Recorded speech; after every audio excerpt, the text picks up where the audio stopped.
पूरे छत्तीसगढ़ में अपराध बढ़ रहे हैं और रायपुर तो अपराध का गढ़ बन गया है, क्योंकि अपराधियों को सरकार का संरक्षण है, कांग्रेस पार्टी के लोगों का संरक्षण है। आखिर रायपुर में क्या शासन नहीं है? अगर राजधानी में मुख्यमंत्री जी की नाक के नीचे अगर यहाँ पर कोई शासन प्रशासन या कानून व्यवस्था की स्थिति नहीं है, तो बाकी पूरे छत्तीसगढ़ की हाल को आप समझ सकते हैं कि अब तो यहाँ पर स्वच्छंद रूप से कोई अपना व्यापार व्यवसाय नहीं कर सकता, पैसे लेकर सड़कों से जा नहीं सकता। कल रात की जो घटना है कि किस प्रकार से चलती हुई सड़क पर 9 लोगों ने घेर कर 50 लाख रुपए लूट लिए, किस प्रकार से 2 लड़कियों को कट्टे से गोली मारी गई, किस प्रकार से जय स्तंभ चौक पर चाकू चलते हैं। तो ये सरकार अपराधियों को संरक्षण दे रही है। राजनीतिक लोग जो अपराधियों को संरक्षण देने वाले लोगों के खिलाफ में सड़कों पर उतरते हैं, उनको जेलों में डालती है। तो ये सरकार के संरक्षण में, मैं भी गृह मंत्री रहा हूं, लगभग मैं पिछले 33 सालों से विधायक हूं, क्योंकि मेरे बारे में सब लोग जानते हैं कि मैं रात को 2 बजे तक शादियों में, कार्यक्रमों में, सड़कों पर मैं रहता हूं। मुझे कहीं पुलिस की गश्त दिखाई नहीं देती है, मुझे कहीं पर भी पुलिस की धमक दिखाई नहीं देती है। शासन प्रशासन के तो जूतों की धमक अपराधियों में होनी चाहिए। यहां तो मुझे लगता है कि मुख्यमंत्री जी तक की धमक नहीं है, तो उनके अधिकारियों की धमक कहां से रहेगी?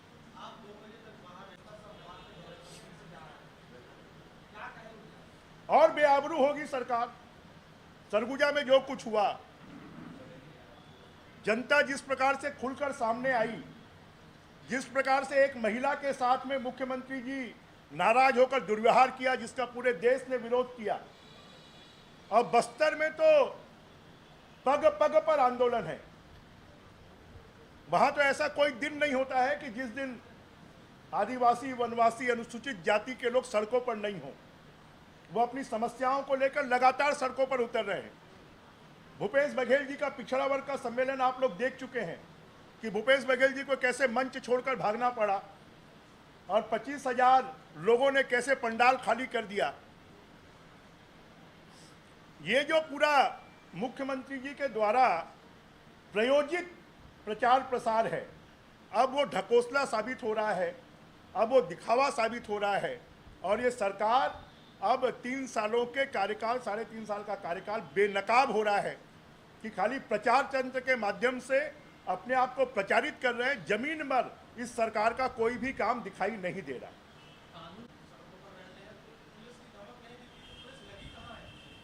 पुलिस जो है वो सिर्फ अवैध कामों के संरक्षण में लगी है। शायद पूरे देश में सबसे ज्यादा केसेस जमीनों के मामले में 420 के कहीं गठित हो रहे हैं, तो छत्तीसगढ़ में गठित हो रहे हैं, जो रेवेन्यू के मामले हैं। और उसमें दोनों पार्टियों से पैसा मांगा जाता है। मेरे पास में ऐसे प्रकरण हैं, मेरे पास में वीडियो भी हैं। एक को कहा जाता है रिपोर्ट लिखाओ, उससे पैसा लिया जाता है। दूसरे को कहते हैं कि तुम्हारे खिलाफ में कार्रवाई होने वाली है, तुम भी पैसा दो। क्योंकि अधिकारियों की नियुक्ति लेन देन के आधार पर हो रही है, पैसों के आधार पर हो रही है, इसलिए अधिकारी भी बेखौफ पैसा कमाने के काम में लगे हुए हैं, लॉ एंड ऑर्डर को मेंटेन करने में नहीं लगे। अधिकारी मांग रहा है कि तुम्हारे खिलाफ जमीन के मामले में रिपोर्ट आई है, तुम इतना पैसा दोगे तो तुम्हारे खिलाफ कार्रवाई नहीं होगी। मेरे पास में पूरे डॉक्यूमेंट्स हैं, जिस डॉक्यूमेंट्स में वो व्यक्ति एकदम सही है, वो हाई कोर्ट से जीता है, वो लोअर कोर्ट से जीता है, पर एसपी उनके खिलाफ में 420 की धाराएं लगा देता है। अब मैं उसका समय आने पर खुलासा करूंगा। और वो है बात की,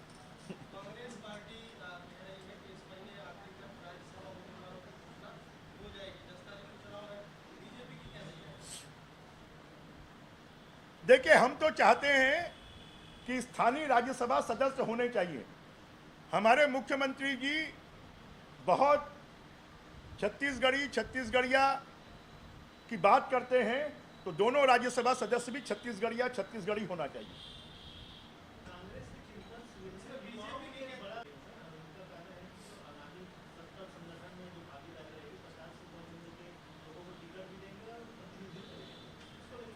हम देख चुके हैं, लड़की है लड़ सकती हूँ, और लड़की के साथ में कैसा दुर्व्यवहार होता है।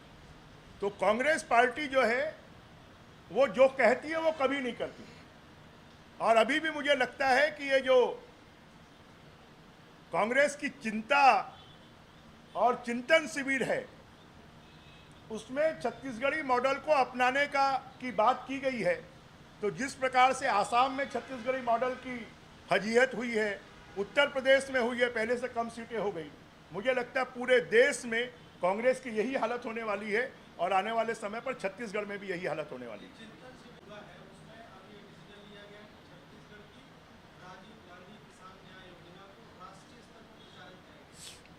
पहले तो छत्तीसगढ़ की अपने नेता राजीव जी के नाम से जो अन्याय योजना चला रहे हैं, छत्तीसगढ़ के किसानों का, जिस दिन इन्होंने ये कहा था न्याय योजना में हम 10,000 रुपये देंगे, 2,500 रुपये देंगे, उस दिन धान का समर्थन मूल्य 1,650 रुपये था। आज धान का समर्थन मूल्य 1,980 रुपये हो गया है। एक क्विंटल के पीछे 350 रुपये, 15 क्विंटल में 5,000 रुपये भूपेश बघेल की सरकार किसानों का खा रही है। अगर यही राजीव गांधी अन्याय योजना है तो अच्छा है, मुबारक हो कि पूरे देश में लागू करें और किसानों का पैसा खाएं।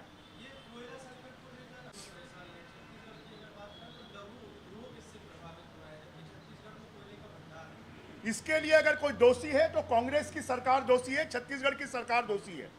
छत्तीसगढ़ की माइनिंग डेवलपमेंट कॉर्पोरेशंस को कोयले की खदानें मिली हुई हैं, परंतु उनको जिस प्रकार से पैसे खाना है, अपने लोगों को उपकृत करना है, जैसा आरी डोंगरी में किया, उसके कारण छत्तीसगढ़ की कोयला खदानें शुरू नहीं हो पा रही हैं जो सरकार को मिली हुई हैं। अगर वो कोयला खदानें शुरू कर दें तो छत्तीसगढ़ के बिजली कैप्टिव प्लांट मिले हुए, कैप्टिव माइंस मिली हुई है, तो छत्तीसगढ़ के बिजली संयंत्रों की भी कोयले की कमी खत्म हो जाएगी और छत्तीसगढ़ के लोहा संयंत्रों को भी लोहे की कमी खत्म हो जाएगी, कोयले की कमी खत्म हो जाएगी। जो सीएमडीसी को लोहे की खदानें मिली हुई हैं उसको एक्सकेवेट कराकर यहाँ के उद्योगों को सस्ते में लोहा उपलब्ध करवाएं। तो कांग्रेस की सरकार का एकमात्र काम है अवैध और वैध रूप से पैसा कमाना, क्योंकि ये सरकार कंगाल हो गई है, ये पार्टी कंगाल हो गई है। छत्तीसगढ़ की कांग्रेस पार्टी तो और सरकार कांग्रेस का, राष्ट्रीय कांग्रेस पार्टी का एटीएम बना हुआ है और उसके कारण वैध और अवैध काम करना, खुलकर और उसमें पैसा कमाना, ये खुला खेल चल रहा है।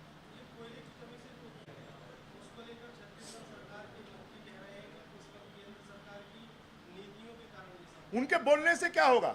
मैं जिस बात को कह रहा हूं कि सीएमडीसी को जो कोयले की खदानें मिली हुई हैं, सीएमडीसी को जो लोहे की खदानें मिली हुई हैं, उसको वो चालू क्यों नहीं करते? उसको क्यों ठेके पर देते हैं? उसमें मटेरियल निकालकर छत्तीसगढ़ के उद्योगों को सस्ते में उपलब्ध क्यों नहीं करवाते? ये सरकार का तो एकमात्र काम बचा है अपनी अकर्मण्यता को, अपनी लापरवाही को, अपने भ्रष्टाचार को छुपाने के लिए केंद्र के ऊपर में आरोप लगाना। ज्ञानवापी की काफी चर्चा है, क्या लगता है बात है? इसी में मेरा सवाल जोड़ लीजिएगा। ज्ञानवापी मस्जिद में जो शिवलिंग मिला है, क्या लगता है छत्तीसगढ़ की मस्जिदों में भी इस तरीके की सरकार को? देखिए, छत्तीसगढ़ की सरकार को भी इसके ऊपर में विचार करना चाहिए। जो ज्ञानव्यापी मस्जिद का सच सामने आया है, ये नरसिम्हा राव जी की सरकार ने 2000 के पहले एक विधेयक जारी कर कि धार्मिक स्थानों का जो वजूद है 1947 के पहले जो था वही माना जाएगा।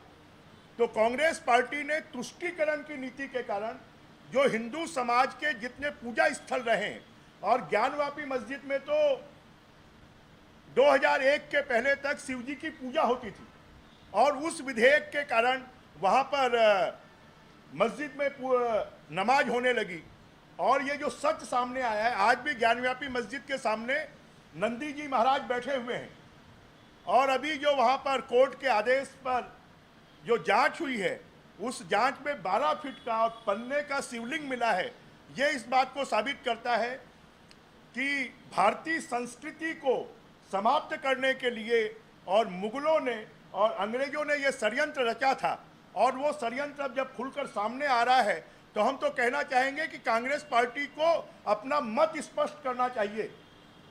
जिस प्रकार से देश के अन्य राज्यों में जो अजान के माइक लगे हुए हैं उनको डेसिबल उनकी आवाज कम की गई है। क्या भूपेश बघेल जी भी ऐसा आदेश जारी करेंगे? For more news updates, do subscribe, like, share and comment. Clipper 28.